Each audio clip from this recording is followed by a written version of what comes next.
have been more food and beverage companies, dipping into e-commerce, and especially in the early stages, it does a couple of really, I think, valuable things for brands. One, it allows more insights on your consumer. You can see who's interacting with your webpage, who's buying what, how often. You can track all that pretty clearly and get insights about what's working, what's not working.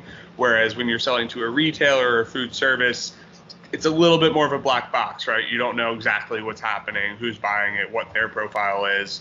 And then I think it can also be potentially a more profitable channel if there's the demand for it than selling into retailers. In the spirit of keeping margins and, showing you have a more profitable business, e-com is definitely, attractive. I imagine if an acquirer was coming in and there was no e-commerce play, they would be looking at some sort of way to potentially implement that in the future, and to have it established already just is, I think, a really big asset.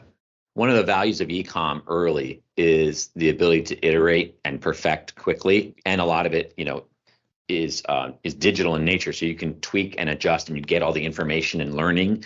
So it's a way of perfecting things like your messaging and your targeting.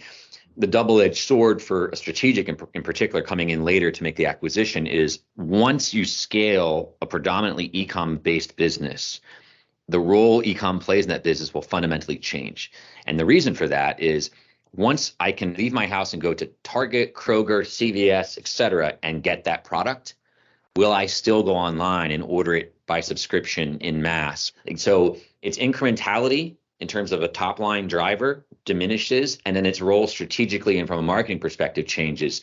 And the company has to be ready to make that pivot. And the business case of the strategic has to reflect that. So it's wonderfully beneficial as proof of concept plus, right? But it has to be looked at through the right lens.